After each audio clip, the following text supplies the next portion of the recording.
Here is another question from one of our over 200,000 subscribers. And for the 200 or 300 people who watch my channel regularly, I say thank you. And in this video, I am going to be talking about posts that are buried in the ground and some of the pros and cons that will go along with them. So you can see here where I have quite a few different posts and methods of attaching them into the ground. So let's go ahead and start with one that is not going to be in the ground. This is a common deck post where we have a concrete footing and some building hardware. This is a post-based connector. And the reason why I put this in here is to provide you with an example of something that's not going to have a lot of lateral strength.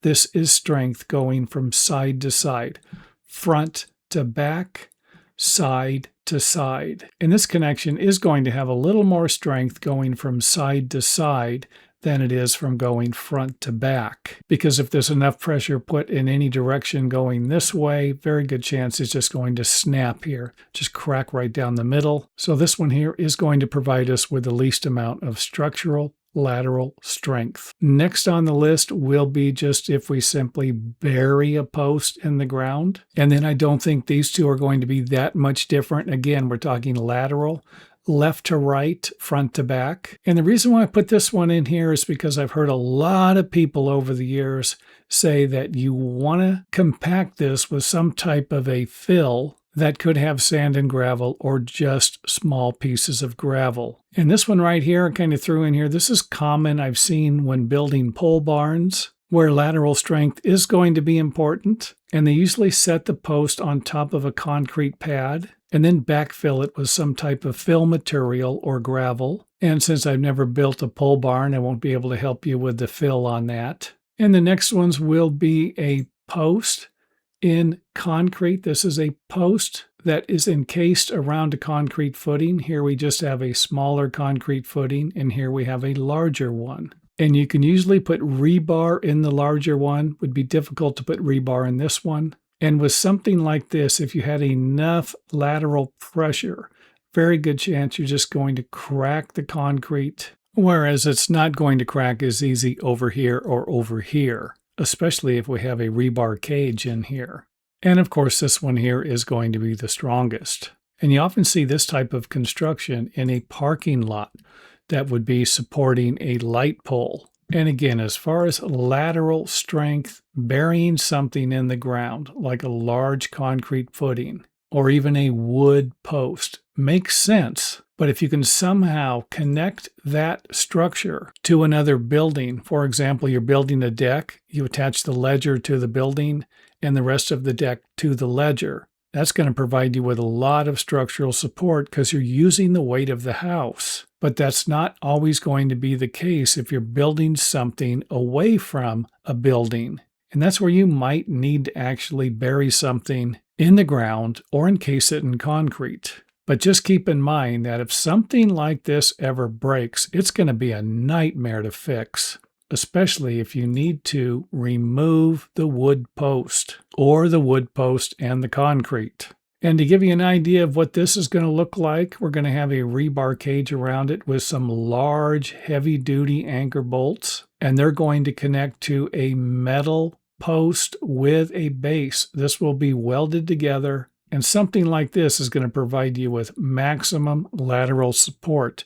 Now, I won't be able to provide you with the dimensions for the footing or the post or even the bolt sizes, but I can provide you with an example of things that I have seen built. And like I said earlier, this one right here is going to be the best way to build something like this if you're looking for maximum strength and structural support. And even though I didn't do it right here, they usually fill this with some type of a little wet but almost dry mortar mix. And I want to say when they fill this area here, they refer to it as dry packing. And I just walked by a light pole the other day where all of the materials here underneath the metal post were all cracked. It's not uncommon to see all of that stuff crack and start to fall out eventually. And next up, let's go over some of the stuff I might have mentioned, and of course some stuff I didn't mention. Now, I've already mentioned that the post buried in the ground will provide us with superior lateral rigidity, and it's going to provide us with a little bit more if it's encased in solid concrete. And again, that's going to be highly resistant